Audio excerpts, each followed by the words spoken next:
Você já ouviu falar na minoridade kantiana?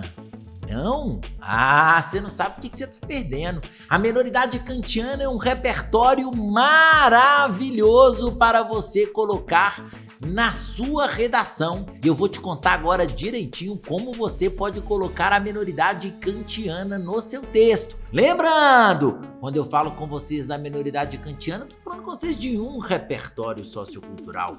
Meu querido, estou lançando um curso com 100 repertórios socioculturais para o Enem chamado Jornada dos Repertórios. Eu vou colocar aqui o link na descrição para você conhecer mais sobre ele, mas antes eu vou te contar sobre a minoridade kantiana. Então fica de olho e olha a chamadinha.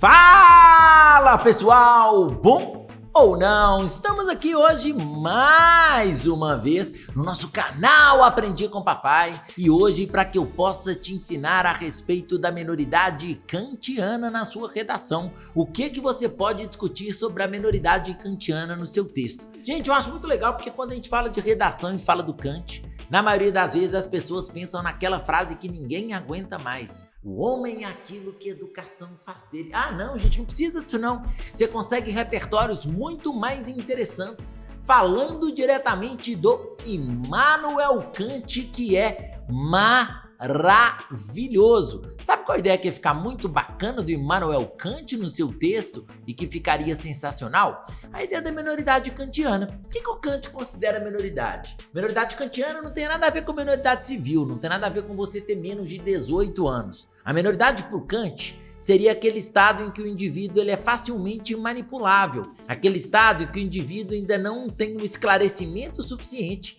e que por isso ele muitas vezes é levado a ter determinados pensamentos e ele tem uma certa dependência ainda em relação ao outro. E aí quando a gente fala da minoridade kantiana, é interessante que você perceba que nós temos situações de minoridade, inclusive para pessoas que já têm 40, 50, 60 anos de idade.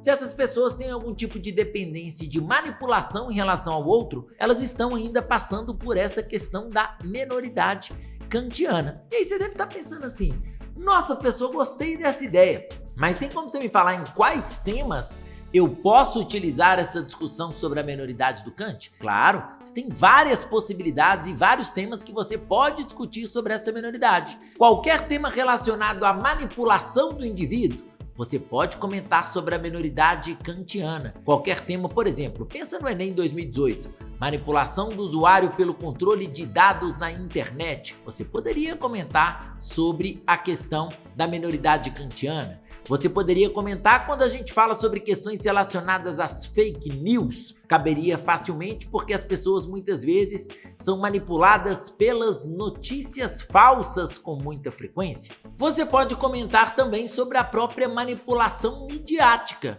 Muitas vezes os veículos de comunicação, os veículos de imprensa acabam de fato manipulando o indivíduo.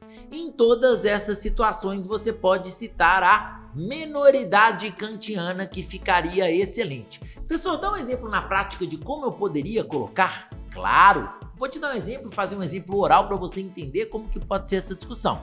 Você pode falar, por exemplo, que Immanuel Kant afirma que há um processo de minoridade nos indivíduos que ainda são, de certa forma, manipuláveis por outras pessoas, pessoas que não têm o esclarecimento em relação às mais diversas condições. Essa minoridade kantiana pode ser percebida, por exemplo, nos indivíduos que são influenciados claramente pelos veículos midiáticos de imprensa, pois, muitas vezes, essas pessoas não são capazes de tomar decisões por conta própria, dependendo dos veículos de comunicação e sendo inclusive manipulados por eles. Olha que trechinho interessante que você consegue utilizar a minoridade kantiana como repertório sociocultural. Gostou? Experimenta na sua redação, tente colocar a minoridade kantiana nos seus textos e lembra depois de clicar no link que está aqui na bio para você conhecer o meu curso Jornada dos Repertórios e aprender 100 repertórios exclusivos para o Enem, hein? Tô te esperando lá. Valeu, meus queridos, um grande abraço, até a próxima. Ei, tchau, tchau!